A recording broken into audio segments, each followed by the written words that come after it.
do you react?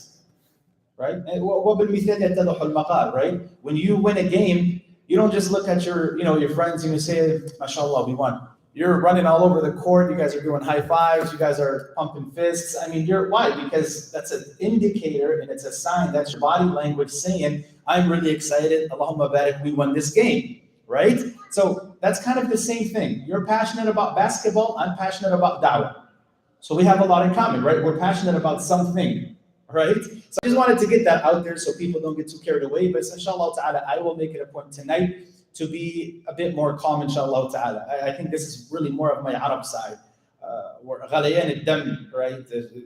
I think that's my Arab side. It's definitely not my American side at all. Not to go down that route. Anyways, raising kids, women, girls versus boys. This is not necessarily, no one should understand that this is a lecture about how boys should go against girls or girls should go against boys. It has nothing at all to do with that. This is about knowing how to treat girls, how to deal with girls versus how to treat boys and how to educate boys and how to be with boys in general. But before I go in that, لا يخفى على أحد منكم. It is quite obvious, I think, unless you're living under a rock in America today, what we're living in today and experiencing as Muslims has never existed in history before. This concept of not one sex or one gender like in the other gender. I'm talking about where you actually go and someone takes seriously the fact that you're now going to assume and take on a different gender. That's why the Sahaba radiallahu anhum, the Prophet alayhi salatu wasalam, when he says that Allah curses the man who imitates the woman and he curses the woman who imitates the man. Now the Sahaba radiallahu anhum did not bother asking, O Messenger of Allah, is it possible that perhaps someday in the future men will want to become women and women will become men? Like this didn't even occur to them because your sound fitrah, your innate nature, your innate disposition will not allow you to even think that far because it's the unthinkable. And that's why the companions, radiallahu anhum, they didn't bother asking such question. But they did see it as a huge objection for men to imitate women and for women to imitate men. And better yet, the Prophet ﷺ describes this as it's a la'na. You incur the wrath of Allah subhanahu wa ta'ala, and you are those who are accursed if it's women imitating men or men imitating women. And by the way, this is in our society, it's inescapable. It's in every facet of our society. We are confronted with it, whether we are at the bus stop, whether we are taking our kids to school, whether we are downtown, whether we are getting new licenses, whether we're getting a new job. We're confronted with these symbols and these affirmations everywhere we go. You go to the bank and there's the rainbow symbol. You go to the grocery store, everywhere we go, we are confronted with this. We are bombarded with it. So unfortunately, it's inescapable. Now, one of the things that we as parents have to do and make sure we do a very good job of is making sure that we do not continue to blur the lines that the society has already blurred for us. What do I mean by that? We're living in a time where everything is blurred. Everything is blurred, meaning that we are living in the epitome, literally at the height of confusion. Societies were never this confused before. And this reminds me of someone who said, how can a society dictate to another society about its morals when that society cannot even properly define what a woman is? You guys saw that whole hoax of, what's the definition of a woman? How do you define a woman? You guys all saw that, right? How can you, that's confusion upon confusion. And so it is our responsibility and duty as parents to clear that confusion. That no. This is more befitting of women to do. This is more befitting of men to do. Once upon a time, brothers and sisters, there was something called girl talk. And once upon a time, there was something called boys talk. That is slowly vanishing in the wind. People are no longer having this idea of boy. Why? Because what they're adamant about doing is eradicating anything that is gender specific. Everything is fluid. And what brings me to my next point, post-modernism is ma ba'da al-hadatha. Post-modernism is a degree after modernism. And I heard one of the mashayikh when he was talking about modernity, he said, what we're living in today is quite confusing. Although modernity had its negative baggage, however, he said, I'm feeling quite nostalgic about modernity when you compare modernity with postmodernism. Because postmodernism is it's relative. It's not about what's real, it's more about how you feel. And for those of you who are interested, I recommend, the book is somewhat convoluted, but it's called Cynical Theories. The book is called Cynical Theories. It's a convoluted book. You have to really focus and reread it time and time again to get what the author's intent is. It's called Cynical Theories, and it talks about how literally everything now is relative. It's not about what's real or what's fact. It's about how you feel. And this is where we get the concept today of, I identify as a cat, the other person identifies as a dog, the other person identifies as Jack today, and then they identify as Harry or John tomorrow. So there's no such thing as, no, I'm a woman, that's biologically established. I'm a man, that's biologically established. That, unfortunately, and wallahi, this is a surprise, I think, for all of us, that we are living in the time that we are living in today, where you could no longer, you're at the store, you don't know if that's a woman in front of you or a man. You really don't know. And even when it comes to shaking the hand, sometimes you're taken back a bit, like, okay, is that Jerry or is that Jesse, or who am I dealing with, right? You're confused, right? So it is our job as parents to stand, to be the vanguards and make sure that we are not adding to the lines that are already blurred. And unfortunately, some of us Muslims, we kind of got sucked in the vacuum, right? And that's why I ask all of us to have some humility and for us to criticize our own criticisms, meaning that we should not believe that we are immune to everything that's transpired out there in society.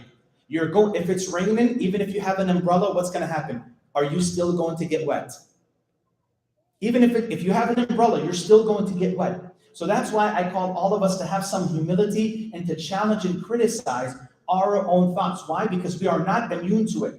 When you live in a society, day in and day out, not for a day, you didn't come on vacation for a week or two, you are living in the middle of it. You are in the center of it. So to think that you are immune to it 100%, I think we have to have some humility and be a little bit humble and say, you know what, perhaps I have to really challenge my own thoughts, my own worldview, my own ideas, right? Maybe I did get carried away with this ism or with this concept or with this idea. And this is what I call, especially the younger generation. Have some humility. Criticize your criticisms. Ask yourself, where is that criticism coming from? Why am I questioning the Prophet here? Why am I questioning Allah subhanahu wa ta'ala's wisdom in this ayah and so on and so on? Ask yourself, where is that emanating from? Where is it coming from, right? Moving on. When we talk about social constructs, right? I was on the plane from Minneapolis to Minnesota. This was about 2-3 years ago. How many of you are familiar with the cartoon called Rio? Rio, the blue bird from Rio de Janeiro. Did you guys ever watch that? Okay, the theme, and I know some of you heard this because I spoke about this last year when we talked about the emasculation of men, emasculated men through Hollywood, right? And in there, if you look at it, and I advise not the kids to watch it, I advise the parents to watch it because you're going to catch immediately at the outset of this movie or this cartoon or this flick, you're going to catch how the roles have been switched upside down. And by the way, Hollywood is intentionally doing this.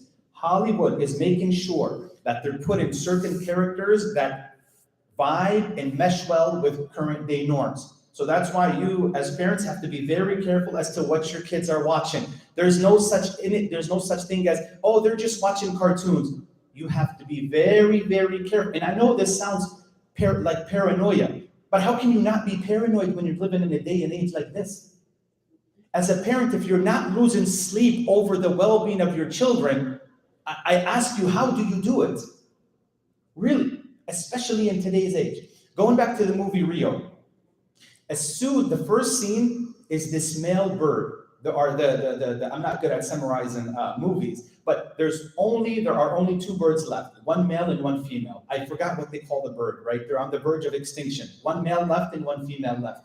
The one male is a domesticated bird that's in a library, domesticated in what? In his cage. And he's very soft-spoken, he's very afraid, he's very shy, he's very modest, very timid. And really, watch it, please, parents, watch it with yourself, not with your kids. Or watch it with your kids to show them how they're shifting things around, okay? And he's very, very just introvert, and he's very calm and very extra sensitive. And okay, now when you shift into the movie, the female, I think it's a mockingbird. Wallahi, I don't know. the bird that's Indonesia, they want them to breed so they can continue, right? So the bird that's found in Brazil, the female bird, is this audacious, bold, out of the box, courageous, free spirit. And what's funny is she is the one leading the way. He is afraid to go when they meet later on in the movie. She's the one who's figuring out how to get out of the cage, and they got robbed and so on and so forth. She's the one, for the most part, that's leading the way. He's like this in the movie. He's all extra afraid, introvert. Oh my God. And she's like, would you get your stuff together? Come on, we're gonna do it. So it's the man who's the sissy, right? That's not a bad word. I hope it's not, right? It's the male who's the sissy, who's afraid, and it's the female bluebird that's got it all figured out, and she's in the middle of the jungle. What does that mean? She's Mrs. Independence. She could do it on her own, right? So anyway, all I wanted you, when your son, when your daughter and kid, when they watch this, don't think I'm conspiratorial here. They are saying this explicitly. Those who are developing, directing, and producing these movies, they're explicitly saying this, that we need more LGBTQ inside of our animated videos. We want more women role models. And this leads me to the other thing as well. When we're talking about the blurred lines, did you guys notice that there are more and more female leaders than men in a lot of these new animated flicks? You'll notice it. It's the woman who's taken on the leading role, right? It's not the man. And honestly, it looks good. It looks good in an animated movie, but in real life, I'm sorry, that's not happening. In real life, that's not happening. If it does, it doesn't bother me. But what I'm trying to get at here is that there's this push to inflate the Western woman. Yes, I think that's a good way of putting it. There is a push to inflate the Western woman to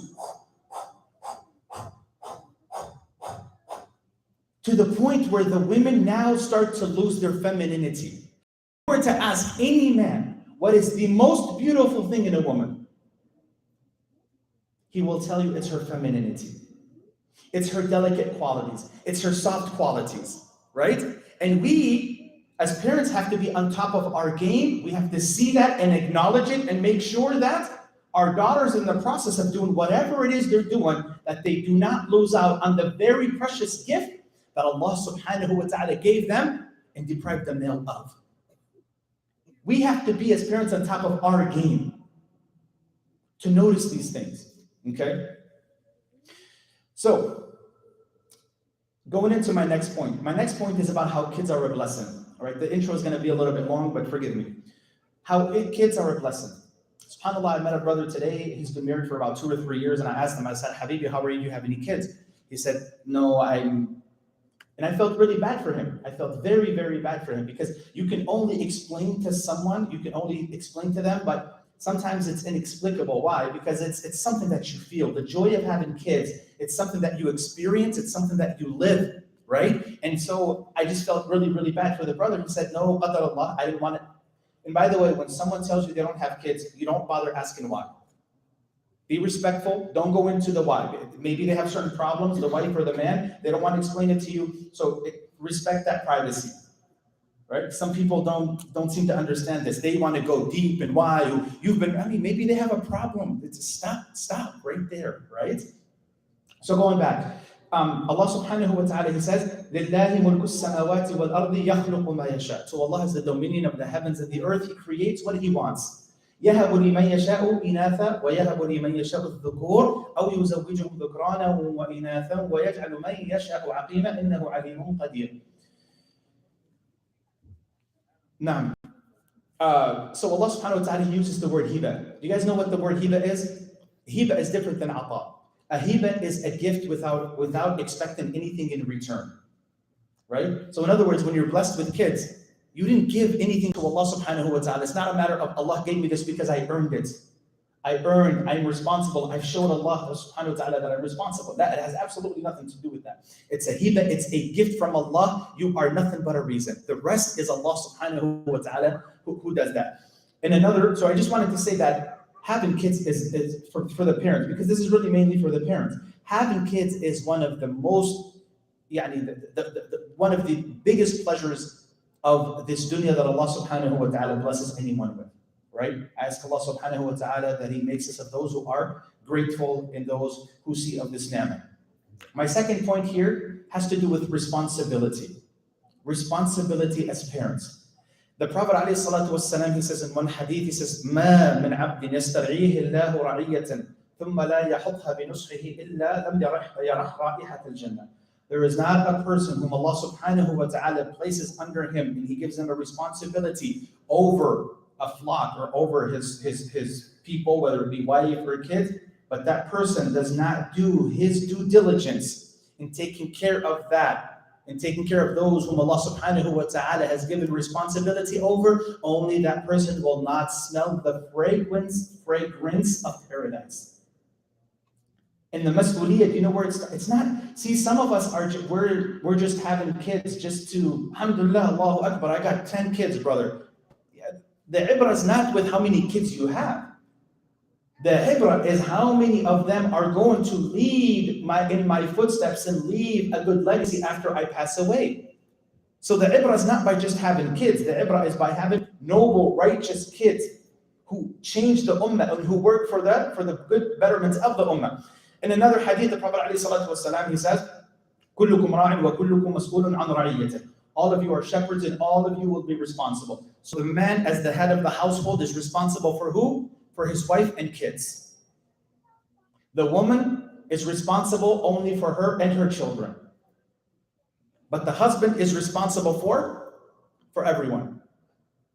You guys know in Surah, but I wasn't planning on bringing this up, but it just occurred to me. In Surah Taha, the very last page,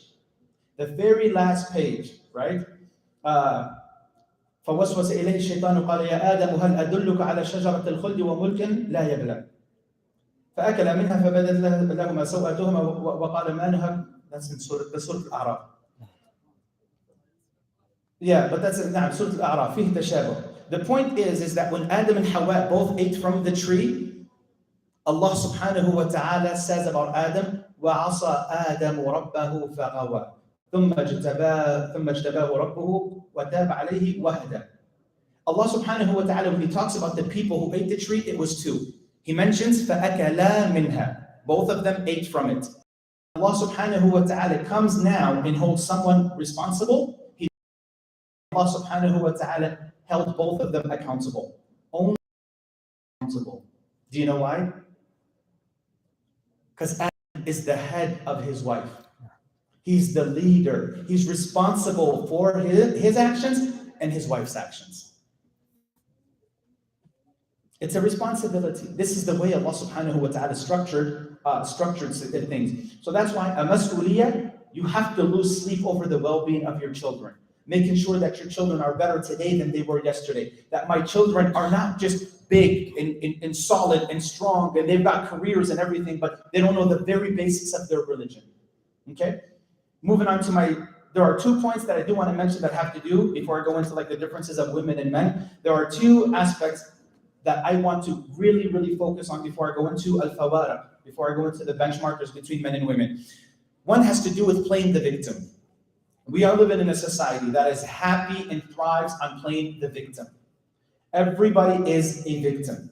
Everybody's throwing I'm not meaning to say everybody, but generally speaking, it's cool, it's accepted today for many people to throw and blame their shortcomings on everyone else.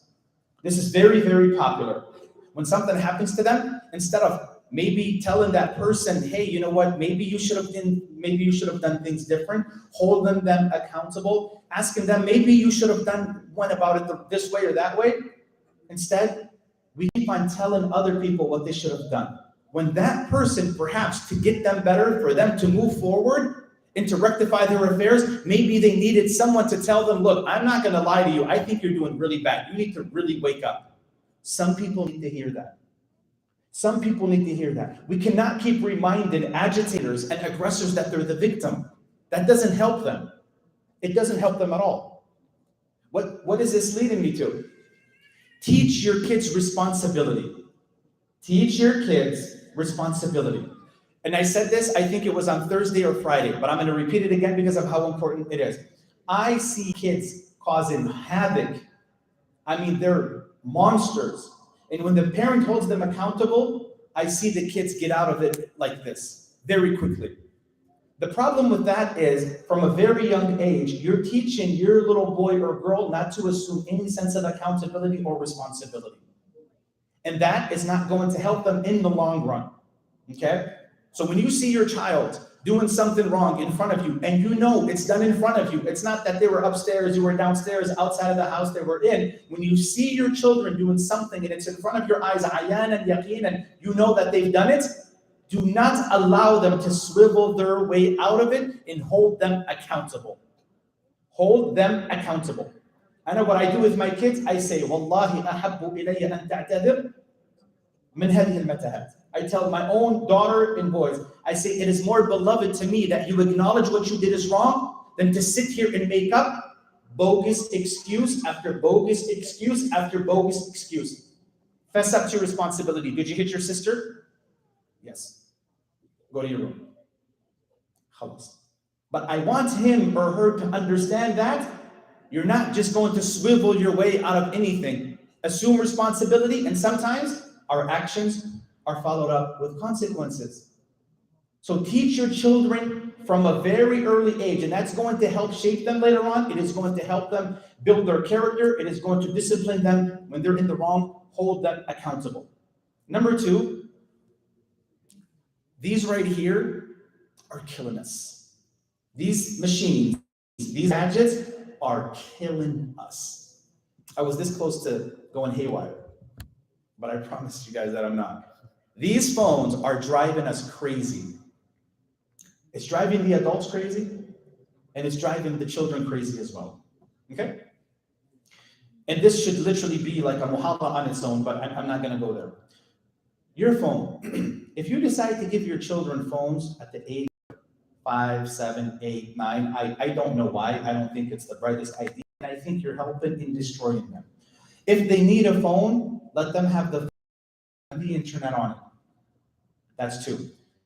3, if they're internet and access to the internet, do not put it in their own room. Whether it's a girl or whether it's a boy, the internet is going to be in public space, whether it be in the living room, somewhere where it's for everyone to see. But just put in an internet or a computer or the phone in their own room, this is problematic, especially for the teenagers. What I've noticed is that when it comes to these phones, obviously we all know they're addictive. They're addictive for us adults before they are even addictive for the young ones. Okay? But the bigger problem that I find is that when we have guests over, or even when you bring your kid to the masjid, instead of teaching your kid to be solid, to be patient, to stand up, to tough it out, what do? The father's listening, and the boy's doing this. Why? Why is that? Why do we help in destroying our own children with our own hands? Why do we do that? Right? We have to teach our sons that life is not all about constant stimulation. Our daughters, our sons, toughen up, get up. Right? My father was like this with us. When we went to a place and he saw me leaning on something, he'd give me that stare, and I understood, like I had to not lean on it again. He's trying to build your character, especially for the boys. Especially for the boys. This idea of giving in after a minute or two, oh, I'm tired. Like, teach your boys to toughen it out. No, you're gonna listen. Stand up. Get yourself straight. I wasn't talking to you, but yeah, sure, stand up, get yourself straight, right? You guys see what I mean? Don't just give them the phone just because. What makes all of this even more drastically, demonstrably horrible is when we have people over. You know, when we were growing up, when the uncles came to our house, wallahi, it's as if the prime minister came. We would drop everything we're doing, we would hurl and run downstairs. I'm okay. Today, your own nieces and nephews come and greet you like this. But do I blame them? I don't blame them. I blame the parents. I blame the parents. Set rules in your house. Set rules in your house. That when there are people over the house, there's no phone. Tell your children, when we have people over our house, whether it's your cousins or whether it's your uncles, we don't play with phones. The phones are to be stashed away. They don't have anything to do, allow them to be creative and they will find something to do. But this concept of, I need my phone, and this is why a lot of these kids right now, you take their phone away, it's as if they are being tortured. And these videos, just look on YouTube, just parent takes away phone and the child starts yelling at the top of their lungs. Wallahi, from a distance, you would think that they are being tortured. Teach your kids to have respect for adults. And do not allow your children to always give you that, but I'm bored. It's okay, it's part of life. Being bored is a part of life. It's okay, you'll live. I tell my kid, I don't want to hear that. In this house, we don't play that. I'm bored, we don't play that in this house. Yeah, and we don't play that. But I am bored. There's so many things to do in the house, and he gives you that look of, but that's the thing though, when you give into that and you start feeling sorry, you just hand them the phone and you say, khalas, knock yourself out for an hour or two, and they're just sitting there doing nothing productive at all. But what's more disrespectful, again, not to kind of keep saying the same thing over and over again, is when you have visitors over your house. Especially if it's your brother as a parent, if it's your brother, if it's your own father, if it's your sister, in other words, it's their uncle or aunt, there's no access to the phone. Sit and enjoy the company. Sit there, figure something out to say, be creative. We might not have so much in common, but I'm sure there's something that we can talk about. You're a Republican, I'm a Democrat, I'm sure we can talk about how the weather is good and Allah's nature, right? We might not agree on a lot of things, but I'm sure there's common ground that we can be creative and talk about, right? So the phones, I cannot stress enough. The camera is beeping, I'm not sure what that means. So getting back to the phone, what I do. Now, even for the couples, this has nothing to do really more with you guys, but what I do with I tell my wife, I say, look, if you're legitimately looking for something on the phone and you hear the kids are coming to you upstairs, put your phone down. Just act like you're make victim. Even if you're legitimately looking for something on the phone to buy for the family, or you're browsing, you're doing something productive, you need to be on there. Do not give your kids the impression when they grow old, the only thing they have in their mind is, I remember when I was young, every time I would look at my father or mother, they were hunched over looking on their phones. I got a sister who complained to me about her husband being excessively on Facebook, to the point where he doesn't have any time for his own children, nor does he have time for. Come on, guys, we have to be a step ahead. To be the qawam of the house, we have to be a step ahead. We have to be more mature. We have to be responsible. We can't be playing video games and doing these. The women are not going to look up to us for these things. We have to better ourselves and find other things, more important things to do. If we want our wives to look at us with this ikbar and ijlal, hada zawji, this is my husband, not the, it's pathetic, it's like a little boy. You don't want your wife looking at you like that, right? So that's one thing. The other thing too as well, when me and my wife go out, for example, if we went to the restaurant, I tell her, we agree, what was me who came up with the idea, right? 3 years ago, I said, listen, when we go to the restaurant, we both leave our phones in the car. We are here to enjoy the moment. Because all it takes to be distracted is someone calls, someone leaves a message, someone sends you a text message, someone does this, someone does that. You're like, look, we don't have time for that. We're here to enjoy ourselves. And the worst thing is, wallahi, when you see a couple out, each one of them is on their phone. And by the way, you don't have to let everybody know what restaurant you're at. Your wife doesn't have to be taking pictures of everything and anything and posting them on there. Oh, check in. There was a time before when couples used to do things and they didn't want anybody knowing about it. Makhafat al-hasad wa makhafat al-ayn and so on and so forth. Today we do the complete opposite. Today, anywhere we go, I check in. Anywhere I leave, I check in. Anywhere I do, I check out. Why? Let us not be the monkey see, monkey do people. As a man, it's your job. It's your job to put these rules together. It's your job to tell your wife, listen, why are you doing that? No, they don't have to know we're here tonight. That's your job as a man to do, right? Anyway, so that's enough when it comes to the phones. So what I'm saying is minimize the usage of these phones. Minimize the usages of these phones. Okay. The first, now this is where we get in. This is the crux of the matter, and this is the crux of the topic. So we have girls and boys, okay? When it comes to girls, the Prophet ﷺ, and this is where gender equality and feminism becomes problematic. Because the Prophet ﷺ, there are certain ahadith that pertain to women and exclusively to them only, and there are certain ahadith that pertain to men and to them exclusively only. The Prophet ﷺ, when he talks about raising kids, he says, "Man ala جاريتين أو أكثر فأنا وهو كهاتين يوم القيامة." The Prophet ﷺ says, whomsoever raises and takes care of 2 daughters or 2 girls or 2 orphans, females, I and that person will be like this in paradise. أخذ السبابة والوسطى, it's both of these, and you find them together. Now, do you guys all agree that this would have been problematic for the sisters if the Prophet said this about boys? I hate picking on people, but I just want to switch the narrative a bit.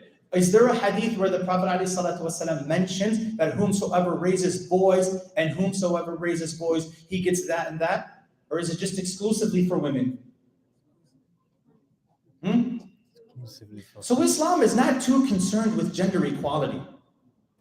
Islam, its paradigm is not viewed through the lenses of gender equality. But here's the problem though. Why is it that we as men, when we come across this hadith, do we take it personal? Do we get mad?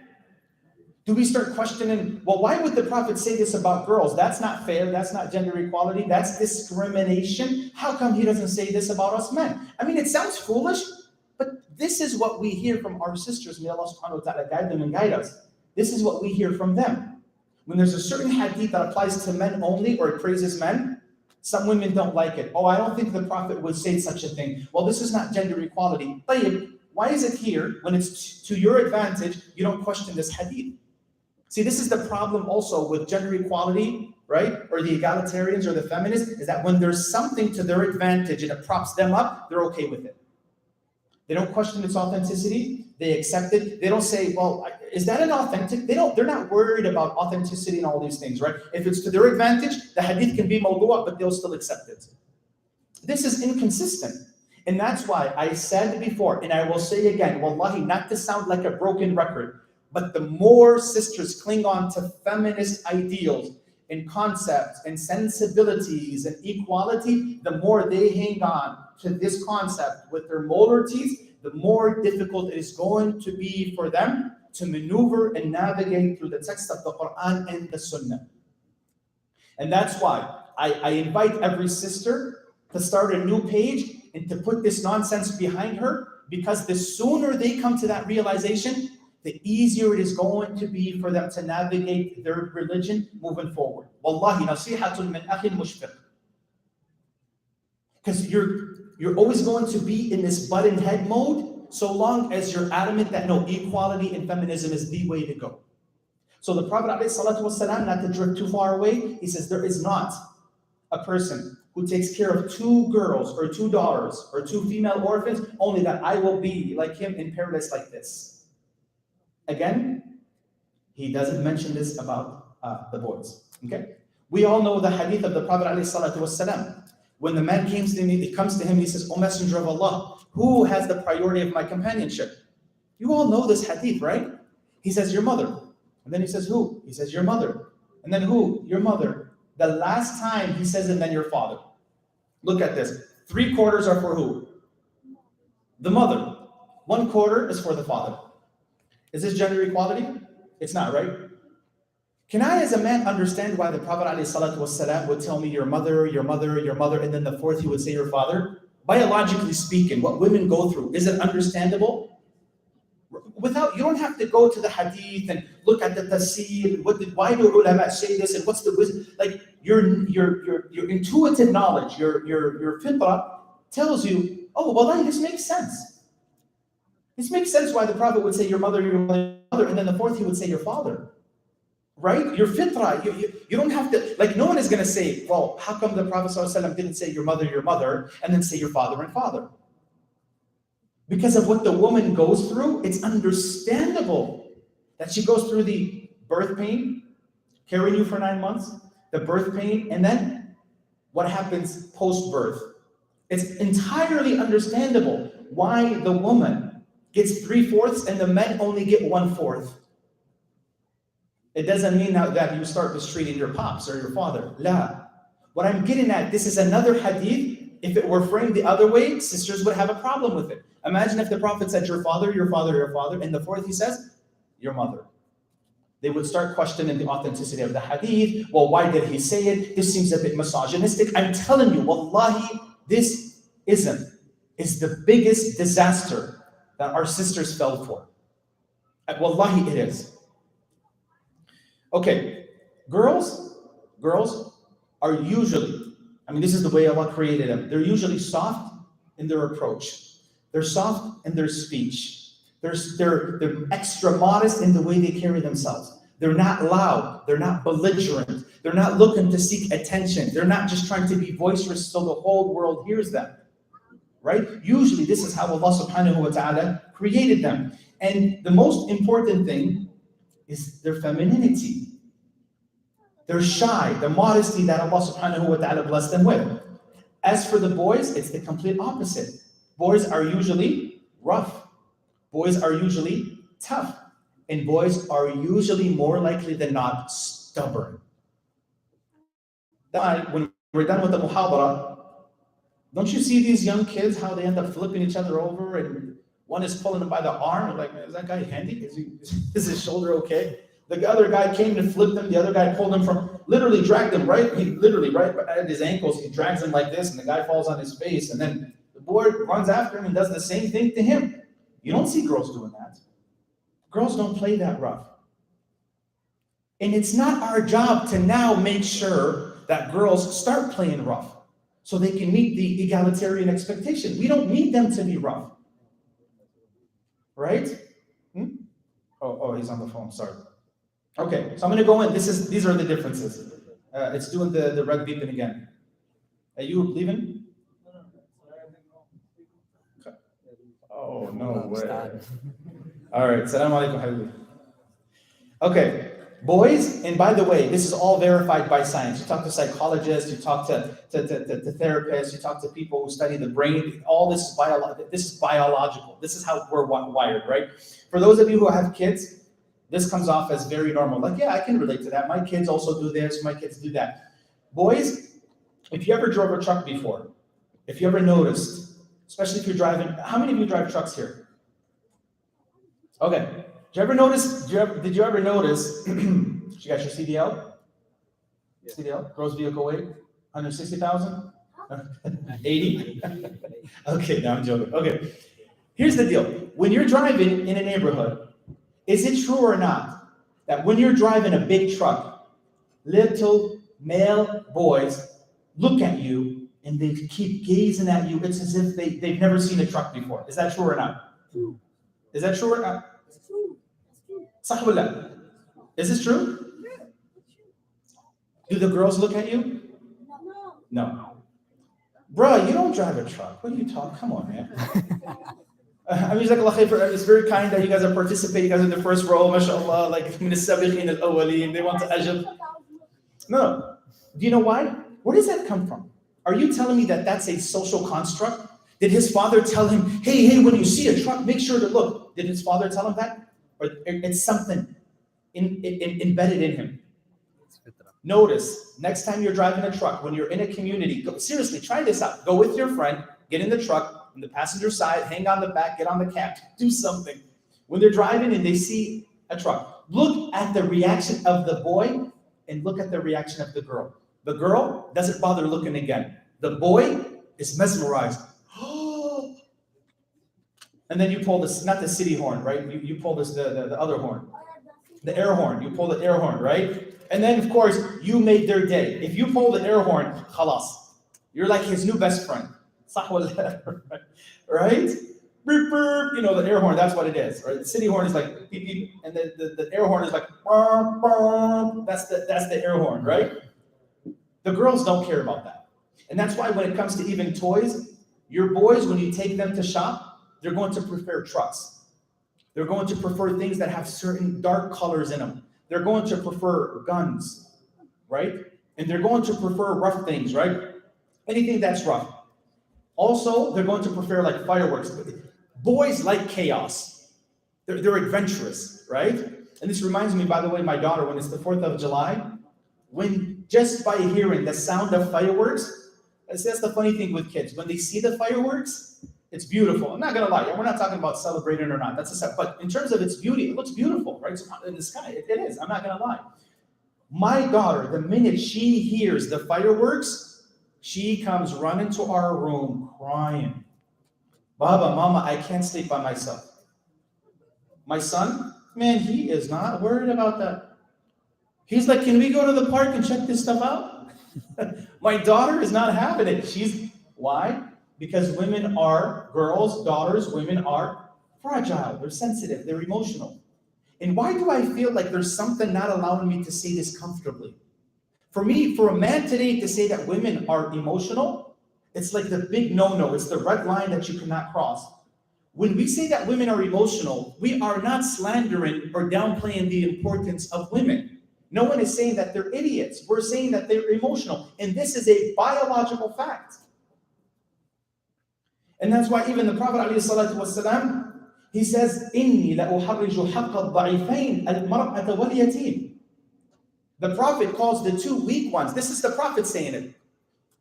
He says that I will make sure it's a form of, and now what we said, this is a form of strong indar. For those who do not give the women their rights, he calls them the two weak ones. I'm not rubbing it in any woman's face, but the Prophet ﷺ talks about the two weak ones, and he says the orphan in the woman. Okay, the orphan in the woman. He says that anybody who does not, he's warning anybody who does not give them their rights. He's saying that I will make it a point for anybody who does not give the two weak ones their rights. Now the woman, is she weak, relatively speaking, in comparison to the man physically, yes or no? Should we have a problem with that? Is that an issue? Is that controversial to say? Like, can I get canceled for saying something like this? When I'm in the midst of my Muslim brothers and sisters? No, and I shouldn't have to hold myself back to say that, right? So going back to the girls. Now, what do girls prefer? Girls prefer something completely different, right? For those of you who have girls, you can relate. Girls usually like things that are lighter in color. Pink, yellow, orange, kind of more of the rainbow colors, right? Very different than the boys. Girls, if you take them by themselves and you tell them pick out something of your choice. Are they going to go for the guns and the fireworks? Are they going to go for the Nerf guns? Are they going to go for that? No. If you allow them to go on their own, they're going to go pick out dolls and doll houses. Usually. Is that what you picked too? No. Oh, because you're raised. I thought he was like, yeah, Sheikh, I'd go for the dolls too. All right? No, I'm joking. I just don't want to board you guys. I just want to throw in a little joke, right? Right? And girls, this is what girls are going to go for. And this is why when you go to a girl, her toys look very, very different than the toys of the boy. They're very different from one another. And by the way, this has always been obvious. This right here, like if this was 15 years ago, I don't think I would be giving this kind of lecture. If we were living 15 years ago and I was delivering lectures, I don't think this would not be a topic of choice. Because things were pretty basic. Women and men, all of us understood that boys have these toys, women have these toys. When it comes to sports, right? When it comes to competitive, boys, you'll notice they are competitive in nature. Boys are competitive in nature. A man always wants to flex his muscles, right? He's always trying to show what he's got, right? You're always trying to show like you should. Oh, by the way, Billahi alaykum, dear men, teach your sons at a very young age how to shake a firm handshake, please. This is the least you can teach your son. And I ask Allah, you get sadaqah jariyah for that. This is like the least. Like when he's 4 or 5, this is the first thing you should teach him, literally. It's when he's shaking someone's hand, it's a firm handshake. I shake some of these kids' hands and they do like this. Come on. I don't have to, your kid doesn't need some shit from out of town to teach him that. They call it the jelly, and some of you might be laughing like, it ain't funny. Like, teacher, yeah. Kids, boys, they like to take risks. and they're very competitive. They're always trying to be the stronger one, right? They like to do risky things, right? They're the ones, they want to throw themselves off of the mountain. They want to see how high they can fly. They want to see how high they can jump. Girls are not like that. Girls in their fitra nature are not like that. Girls, when you see them, look at girls on the playground. Girls are not looking to compete with one another in the general sense. Girls want to play with one another, but they're not so focused and fixated on competing with one another. Is this true or not? Right? Girls, they just want to play with each other. They don't want to compete with each other. Right? This is one thing. Of course, you as a parent, you have to look at that. Boys are apathetic. Men in general are apathetic. No, apathetic. Apathetic is that you don't, it's the opposite of empathetic or sympathetic, right? So for example, apathetic is, it doesn't concern you. You're not too worried about it, right? It's, oh, okay, I mean, good. But women are very different than that. Women are very different than men in this regard.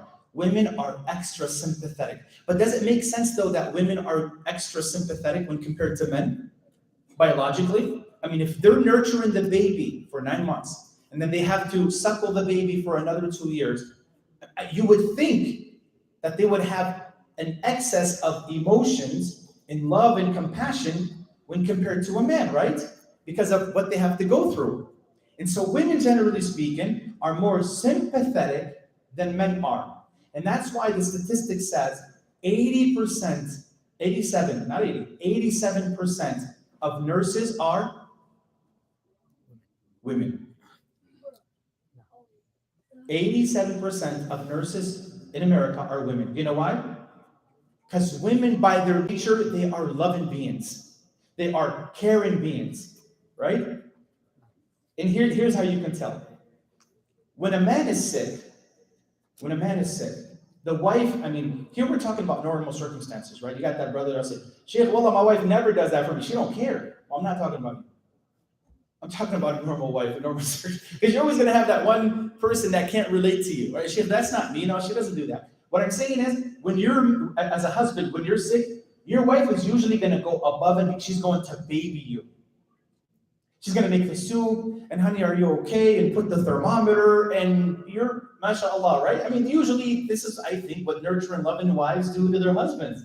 However, when the wife gets sick, the husband is not as caring as his wife.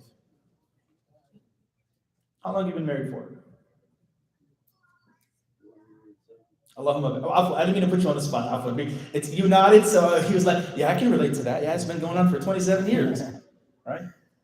You guys see kind of what I'm getting at here? The more you understand these differences, and the more you understand that it's Allah subhanahu wa ta'ala who placed these differences in us, they're not muktasab.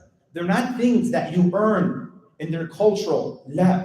They're very, very different. And this is the way Allah created us. I mean, Allah says, وَلَيْسَ الذَّكَرُ كَالْأُنثَى. Women are not like men, right? Here's one thing that people really have to seriously start considering, okay? Some of you are not gonna like this, but I think we have to be honest with one another. It is not responsible. It is not appropriate.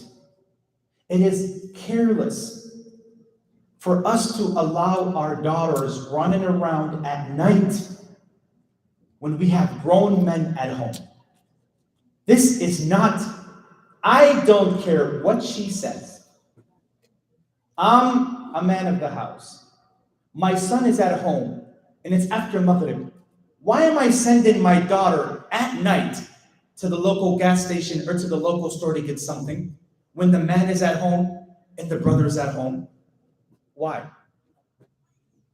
But if you raised her the right way, she would understand why it's Walsami or Gulad who's going to the store, not her. Guys, we have to sit, this is not right. I see this in even some religious families. The father is there after Maghrib and the daughter is, yeah, Binti, where are you going? How many a times we hear about sisters, and this happened recently, I don't know the family, may Allah forgive them both. They were out at 2 o'clock in the morning. Do men prey on women, billahi alaykum, or do women prey on men? Do women prey on men, or do men prey on women? Men prey on women, right? So when you send your daughter out, are you putting her in harm's way? Of course. If this was 20 years ago, we would not have to be talking about this. But the daughter will sit there and say, well, Baba, how come I can't go out? If you raised her the right way, your daughter will not ask to go out, because she will grow up knowing that Mama doesn't want to go out after Maghrib. And of course, we're talking about 1 and 2 o'clock in the morning. She's at some job and she's going from her job to the gas station. I, as a Muslim man, when it's Ramadan, in my qamis, I am extra cautious in looking around to make sure no one's trying to take advantage of me when it's 2 o'clock, 3 o'clock in the morning. Because people are usually drunk. People are usually intoxicated. People are usually high. People are on drugs. They're on ice. They're on dice. They're on a lot of stuff out there. So a woman, if you raised her right with the proper mindset that your job as a man, as an older brother, is to be protective over your daughter, over your women folk, she should not question, Baba, why does Ali get to go to the store and I'm not? If it's a problem, they can go together. But sending our daughters up. I remember when I was growing up, and this was back in Tunis, by the way. My early years, we grew up in Tunis. Tunis is in North Africa. There was not a girl who got out of school, only that there was some male figure waiting for her outside when it was wintertime. I know some of you don't like to hear this, but I'm sorry. I'm sorry, but I'm sorry that I'm not sorry. When it's 5 o'clock and it's Maghrib, and they were taking extra classes, and they got out at 7, there was always either the father there waiting outside of the school, it was the older brother, it was a cousin, it was some male figure. Do you know why? Because evil men out there will never cease to exist. And our sisters have to understand, they have to get over this, nobody tells me what to do. Are we doing this because we just want to secure them and block them and we don't want her to go to the court? No, we're doing this out of love and protection for them. Why do some of them simply do not get this? Why? And then you hear about a sister who was robbed in the middle of the parking lot. A sister who was driven off of the road by some random guy who sees her in her hijab. All it takes, because there are many people, especially with the Islamophobia on the rise, all it takes is for some wacko to see our women folk in the hijab. It's done. And women, when men see this, they prey on that. But if there was a male figure, he would think twice. So that's why, even some of our sisters, sometimes we go to the restaurants. Wallahi, the brother will go to the restaurant, and sisters are there at 10 o'clock at night. Ukhti, what are you doing at a restaurant at 10 o'clock at night? What are you doing there? What are you doing there? I don't care if you have 5 PhDs. Look, you do you. If you do you. But how is it that they do this? And then when something bad occurs by some violent, evil crook out there, oh, men are this and men are that. Our deen teaches us to do our part. Now, if you're there because there's no other option, you're a single mother, you have to go to the store, do it and come right back home. You're just nonchalantly there at a restaurant at 11:30, it's just you and another sister, and that's why this whole idea of independence, some of our women folk are getting too carried away with it. And this is something I wanted to bring up. Yeah, Nas, please. And for you, when I leave, do you know what I tell my son? I tell my son, listen, when I'm gone, you're the man of the house. No, I'm not telling him you're the tyrant of the house. No, rewind. I'm telling him, Hamza, when Baba leaves town, you have to know that now you're the man of the house. Teaching him responsibility. He's only 10 years old. But I'm teaching him, when Baba's gone, you're the man of the house. Not the tyrant. Listen, not the tyrant. I'm teaching him that he's the man of the house. Does that mean that his word overrides the word of his mother? No. But I'm trying to teach him that this concept of rujula, this concept of being a man. Okay? Listen, we can go on and on and on, but I just want to open up the floor, inshallah ta'ala, now for, there's a book if you guys want to read, it's called Men Are From Venus and Women Are From Mars. There's another, mashallah, this brother is something else. This brother has it all. Oh yeah. You read it? You read it up? You're an actor, bro. Keep an eye on this guy. You're an actor, mashallah. You have a beautiful smile though. Mashallah. May Allah bless you with a beautiful wife that helps you with that smile, inshallah. Anyways, listen, Allah subhanahu wa ta'ala knows best. But if you guys want to delve into it more, there's a book, it's called Brain Sex. That's a very good book. No. Brain Sex is talking about the sex. No. Some of you are like, Sheikh, now you're getting carried away. What the? No. I'm talking about, that's the book. No, it's not that. Some of you gone a little bit too far down the gutter. No. It's a really good book. It talks about the different biological markers between men and women. And the other one is Men Are From Venus and Women Are From Mars. And there's a lot of other literature and material out there. Let me say this. People back home, wallahi, and I believe this. People back home, many of them cannot read or write. They're on the fitrah.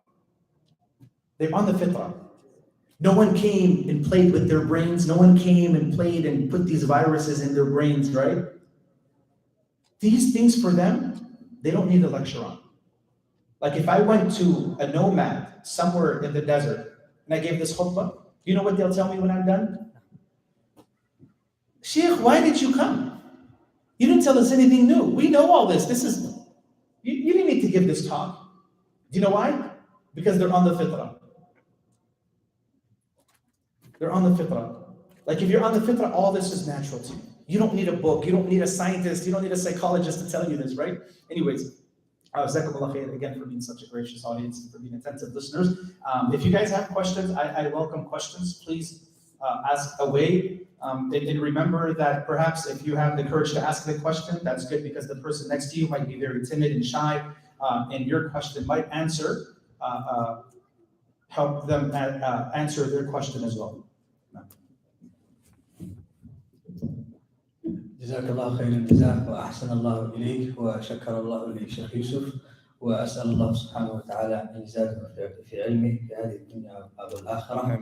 جزاكم الله خير على حضوركم واستماعكم. To you guys too as well. Inshallah ta'ala, for now we're going to open up the floor for some Q&A between now and Aisha bi'idhnillah ta'ala. And just a quick statement, inshallah ta'ala, we're only going to be accepting for the sake of time those questions that are only related to the topic. Inshallah. The questions that are only related to the topic for the sake of time and for the sake of the topic itself. Jazakumullah khair wa ahsanallahu ilaykum. No. Yes. If you see a girl in a hijab, you see her standing in a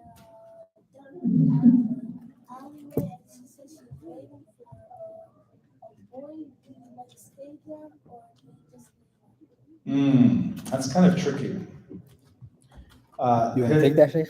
I don't know. That's up to you. He said that if he goes by an alley and he sees a girl in the alley waiting for a boy, what is he to do? Allahu musta'an. Inshallah, assume that she's waiting for her brother. I'm going to be very gracious right now, and I'm going to go on this hallucination mode and say, I'm sure she's waiting for her brother. Yeah? All right. No. Huh? Unless you're trying to give her some money, brothers. Who are these girls? Where are you seeing these girls in the alley? Who's your dad? Who's your dad? Who's this kid? Who's your dad? Where's your dad? Allahu musta'an.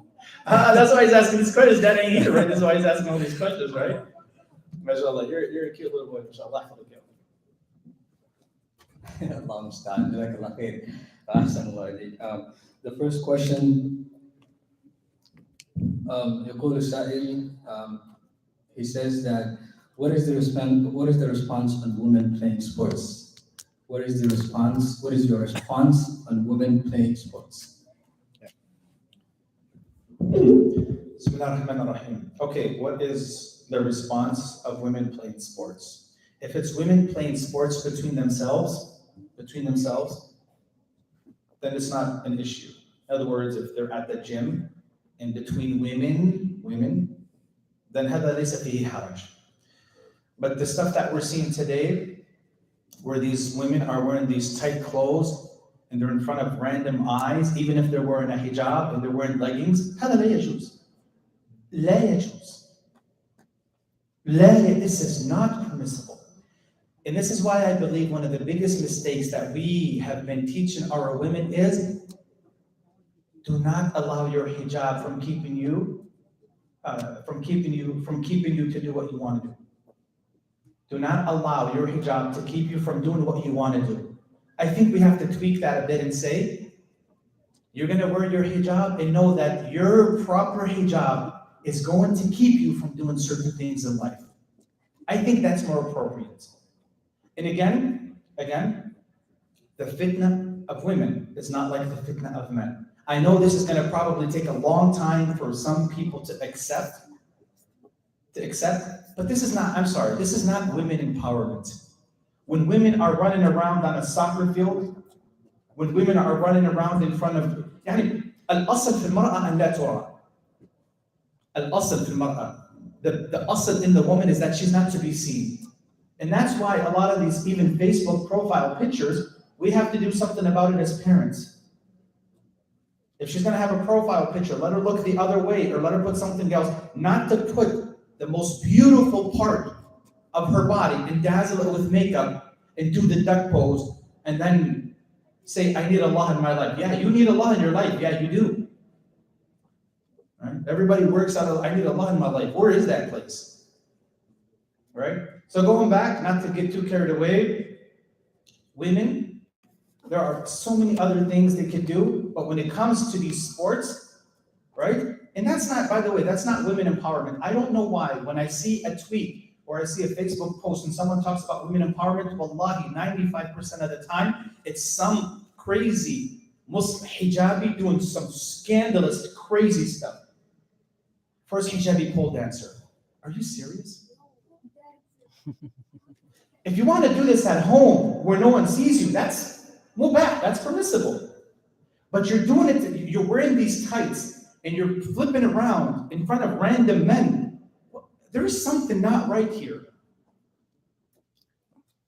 Or when we see a Muslim sister with her quote-unquote hijab playing basketball in the middle of it, that's not empowerment. There's nothing empowering about that. So we get carried away with this idea, as long as I have my hijab, I can do everything in it. No, the proper hijab is going to keep you from doing certain things. And we go back time and time again and we say, the Prophet, I'll end with this, the Prophet ﷺ, he was with the Jaysh. He wanted to race with his wife Aisha radiallahu anha. One of his wives, I don't remember. Do you think the Prophet ﷺ did this in front of everybody to see? No. First, قال للجيش تقدموا. The first thing he did, he commanded the army to go forward, to move forward before he raced his wife. Do you know why? Because he doesn't want other men to see his wife just running. Let alone you're sitting there and the camera's fixated on you and everybody's watching you and some guy is eyeing you out, like, look at her, she's fine. And the other guy is checking your body out. Wallahi al-Azim, all I can say is Subhanallah, As'alullah yaftaha basiratana. I ask Allah that He opens our eyes and gives us insight as to what we're doing in the lives that we're choosing for ourselves. Right? جزاك الله خير وأحسن الله إليك. I think this question is from a sister. It says that if you believe women are so fragile, explain Nusayba bint Ka'b radiyallahu anha wa ardaha. Sister, listen. See, you know what the problem with this question is? No. You know when she says, if you believe women are so, what do you mean if I believe? What do you mean when you say you believe? I tell you, the Prophet sallallahu alaihi wasallam says, "Inni uharriju haqq al-da'ifain al-mar'ata wal-yatim." The Prophet alaihi salatu wasallam says this.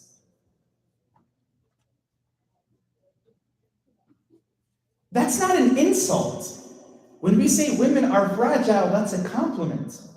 In this right here, Wallahi al-azim, la ilaha illallah. This is what feminism does. Allah created her fragile and feminine, and she's saying, no, I don't want that. I'm strong. How do you reason with this? Like, how do you answer this question? Whew. Let me tell you something. Are there women out there who are more courageous than men? Yes. Is that the exception or is that the rule? Are there women who can physically beat men out there? Their husbands, physically beat them? Sure. Beat them up. Yes. Is that the exception or the rule? Okay. The story that she's talking about, and I mentioned this last night, the Prophet sallallahu alaihi wasallam قال ما كان هذه لتقاتل. When he was in one of the ghazawat, he said this, it's not befitting for a woman to fight. Nusayba bint Ka'b, Atiyya radiyallahu anha, was indeed a courageous woman. She was. But when she was there and the Prophet alayhi salatu wasalam, there was no one there to protect him, she left the cooking, she left the sick, she left the matah, she left the gatherings and the belongings, and she defended the Prophet ﷺ out of dire necessity.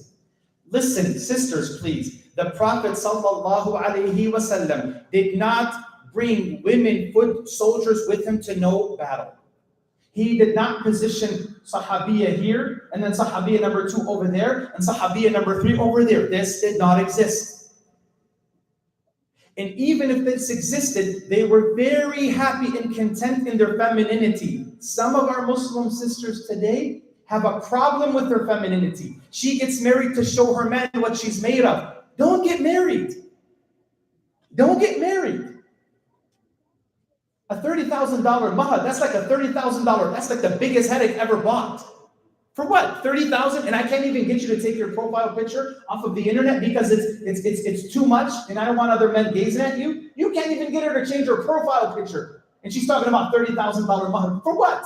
30 grand for what? Get out of here with that. I'm sorry. Pay you 30,000 now, and I can't even get you to take off your profile picture. For what? Ain't nothing special about you. Yeah, no, I'm sorry. Somebody has to say it. If you believe women are so fragile, wallahi al-azim, la ilaha illallah. If you believe, like it's my opinion, and this is the problem with women today, they will go above and beyond to show you that they can do it alone. And you know what happens to them? They find themselves towards the end of their life alone. So this is my nasiha to you. Continue to show everybody that you don't have any sense of vulnerability, that you do it on your own. You are most likely to find yourself alone.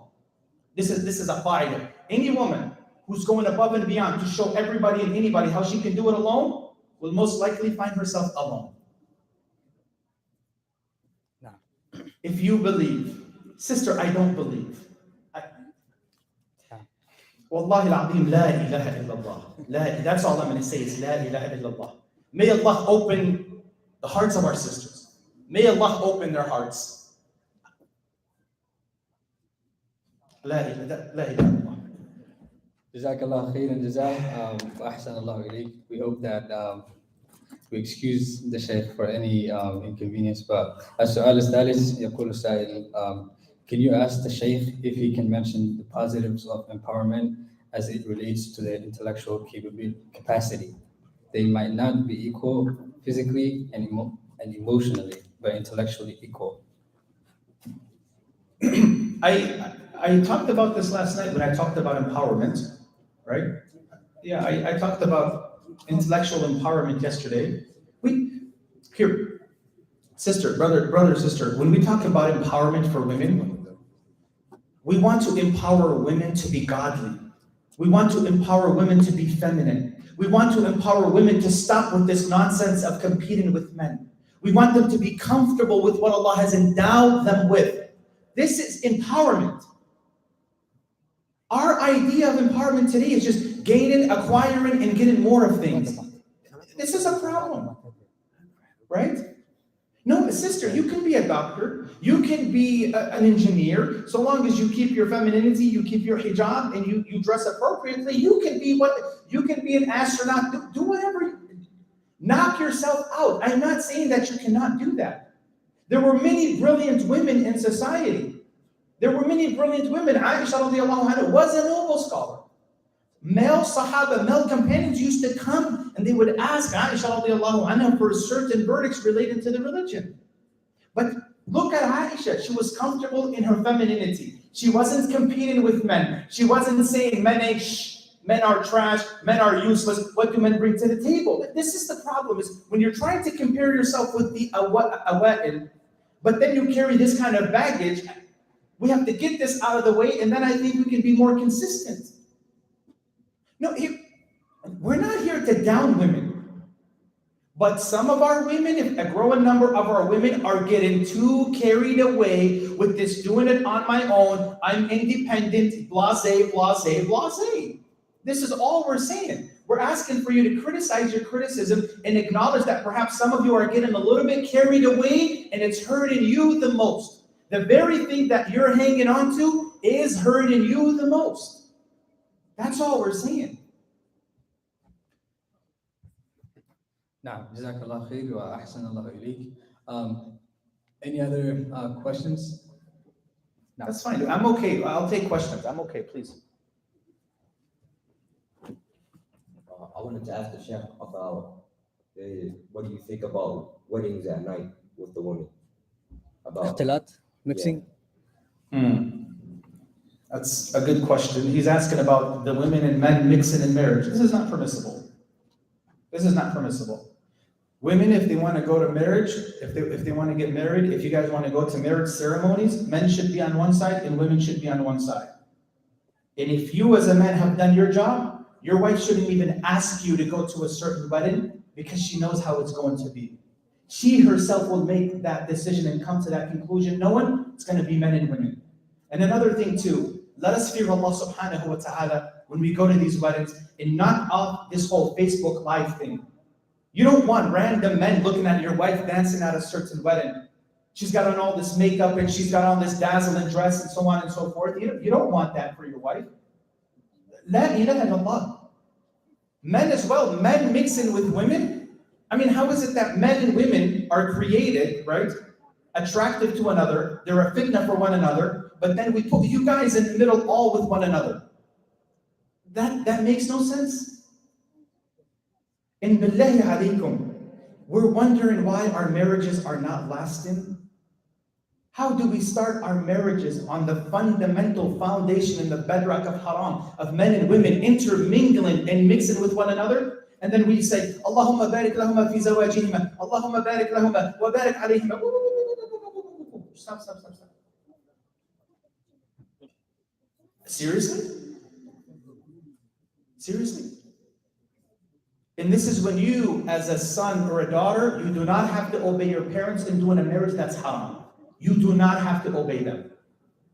If your mom is adamant and your father's adamant about doing something that is haram, you do not have to obey them in this. And we tell the parents, fear Allah concerning your daughters and fear Allah concerning your sons. Now, anything else? نعم جزاك الله خير. That's خليل. شيخ ممكن تنتظر شوي بارك الله فيك. Oh, we're good? طيب نصلي إن شاء الله. All right. I think we're gonna, the sisters, if you guys have any questions, you guys can bring them, can write them and just bring them forward.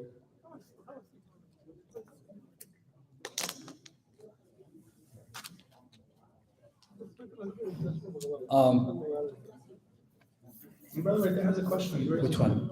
Right? Yes. Yeah. Is it haram not to get married? Okay, that's a good question. The Hanabila classify marriage under 5 categories, right? Under tahrim, makruh, mubah, mustahab, and wajib.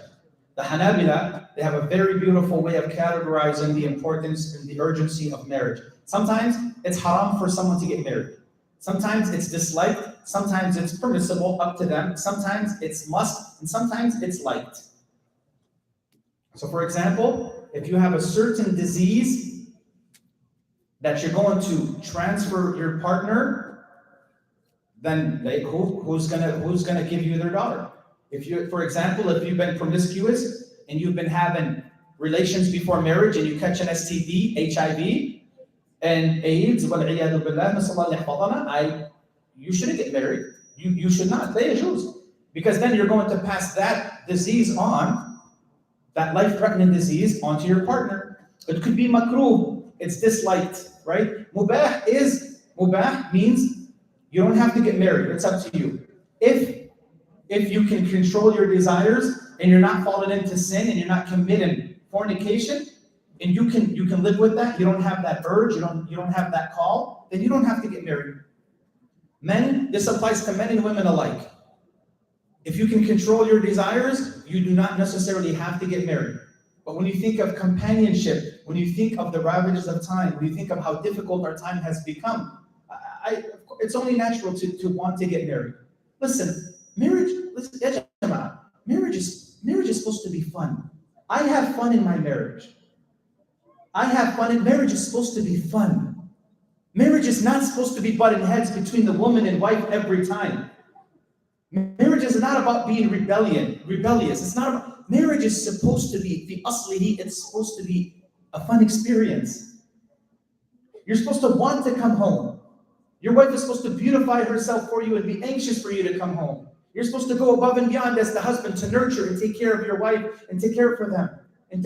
Marriage is supposed to be fun. But it's become this scary experience to get into, right?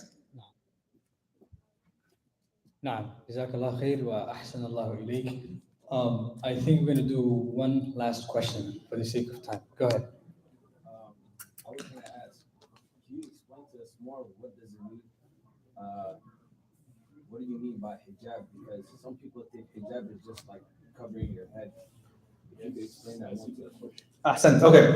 The brother is asking what is hijab. The word hijab linguistically in the Quran, it's a barrier. وَبَيْنَهُمَا in Surah Al-A'raf, for example, Allah subhanahu wa ta'ala, he said, وَبَيْنَهُمَا hijab. Hijab is a barrier. In Surah Al-Ahzab, Allah says, فَإِذَا سَأَلْتُمُهُنَّ مَتَاعًا فَاسْأَلُوهُنَّ مِنْ وَرَاءِ حِجَابٍ. If you ask them, this is Allah subhanahu wa ta'ala commanding the companions, that if you ask something from the wives of the Prophet ﷺ, ask them from behind a barrier. I mean, look at this. Let's pause. Allah subhanahu wa ta'ala is saying, let there be a barrier between the purest hearts of men and the purest hearts of women. He's saying, men, if you ask something and you need something from the wives of the Prophet, let it be behind a barrier. And Allah subhanahu wa ta'ala is gracious to tell us why. ذَلِكَ أَطْهَرُ لِقُلُوبِكُمْ وَقُلُوبِهِمْ. That is more pure for your hearts, O men, and for their hearts. And now we're talking about mixed weddings, y'all. And we're talking about mixed weddings, if it's halal or not. La ilaha illallah. La ilaha illallah. I feel like we don't really see the magnitude and the damage that we're created. Wallah. So going back to your question, brother, hijab is a mentality. Hijab is a mindset. Hijab is a mindset. Hijab is not putting a tarp or a cover on your head and then you walk around showing everybody who you are, trying to make all the eyes turn, right? That's not hijab. Hijab is not running around with tight leggings and tight jeans, running around from mall to mall, place to place, shisha place to shisha. That's not hijab, right? Hijab is a mindset. It's a mentality. Hijab is keeping distance away from opposite. Hijab is supposed to keep the attention away from you. not for people to look at you once and want to look again and keep looking again. That's not hijab.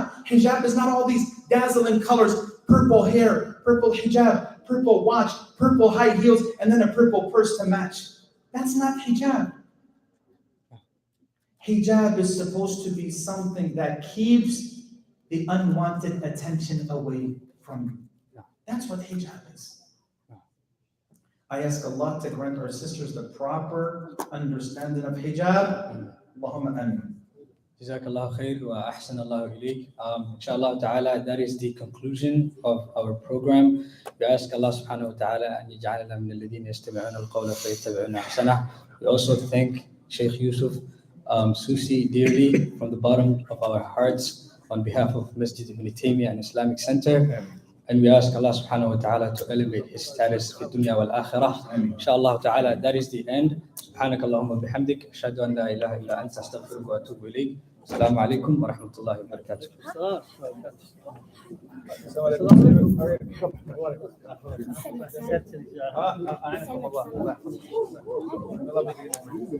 وقف السؤال ان شاء الله.